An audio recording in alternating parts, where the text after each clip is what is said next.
Welcome to the demo of 25B Smart Operations feature. Perform disposition of rejected quantities for a work order operation during production supervision in Oracle Fusion Cloud Manufacturing. With this enhancement, supervisors can efficiently identify rejected items and understand the reasons behind the rejection. By having quick access to inspection results, they can make informed decisions on the next steps. Based on the inspection results, supervisors have two options: scrap. If the item is deemed unusable, it can be scrapped to remove it from inventory. Reverse to ready. If the issue can be rectified by rework, the item can be moved back to a ready state for further processing. This streamlined process ensures that rejected materials are handled promptly, reducing delays and improving workflow efficiency. In this demo, we'll explore how to use this feature as a production supervisor.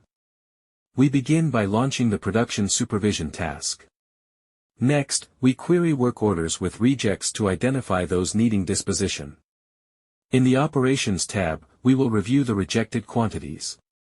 We then review the transaction history and inspection history, helping us make informed decisions on handling the rejected items. If the item is unusable, we perform the scrap action, removing it from inventory with a justification for the disposal. If the item is deemed acceptable, we perform the reverse to ready action, moving it back into production by assigning it to a workstation. This streamlined process ensures that rejected items are efficiently reviewed and handled, helping maintain accurate inventory and smooth production flow. I am logged in as the production supervisor and have selected the work execution area in supply chain execution. Select the Production Supervision task to navigate to the Production Supervisor workbench. Navigate to Work Orders tab. As a production supervisor, you can manage work orders in this page. The new metric rejected quantity indicates that there are work orders with rejected quantity in its operations. You can filter work orders with rejected quantities. Click Filters. Expand the Rejects filter. There is one work order with rejects reported. Select the reported option and click See Results. Here you can see the work order, M1-2800, which has rejects recorded in it. Click the work order to drill into its detail. Navigate to the Operations tab. You can optionally use the Rejects filter to display the operations with rejected quantities. Expand the operation to see the operation details. Here, you see that there are two rejected quantities in this operation. Click the Transaction History of Rejected Quantities hyperlink. You are now in the History tab of the work order, with the transaction type filter set to reject and the operation filter set to the specific operation with rejects. Here, you can view two transaction history records corresponding to the operation reject transaction entered by the production operator. Click the Inspection Results View icon.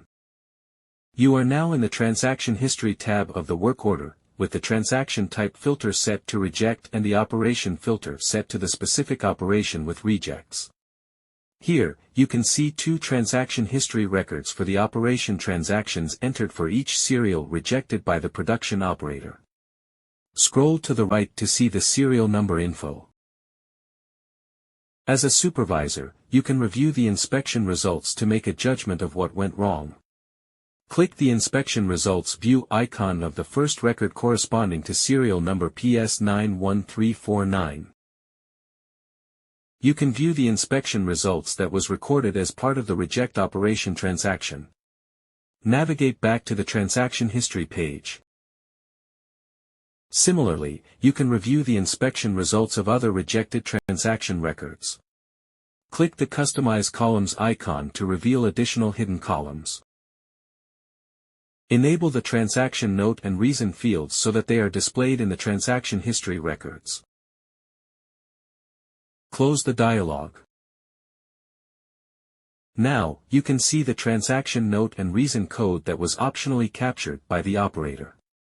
Based on the information reviewed so far, as a production supervisor you decide to scrap serial number PS91349 and reverse to ready serial number PS91350. Navigate back to the Operations tab. Click the three dots to view the Actions menu.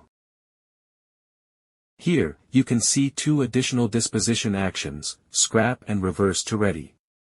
Select the scrap action. Since this is a serial tracked production work order, you can disposition one serial at a time. Click the serial number field. Select one of the serials which was rejected earlier. Enter scrap reason and comment. Click Continue. In this page, review the assembly pull items that will be backflashed. You can adjust the quantity, add or delete components, as required. Review the components and click Submit when done. Here, you see that the rejected quantity and scrapped quantity got updated. Let us now see how to perform reverse to ready. Select the reverse to ready action. Select the serial number field. Select the serial number from the drop-down. In the workstation field, select the workstation where you want to assign this serial to be reworked. Enter a comment. Click Continue. Here the system shows the materials that will be returned. You can add the lot number and serial number details. Click Submit to complete the transaction. Here, we see that there are no remaining rejects that need to be dispositioned. The ready quantity has increased by 1. For non-serial tracked work orders, you can disposition larger reject quantities. Click the work orders hyperlink to return to the home page.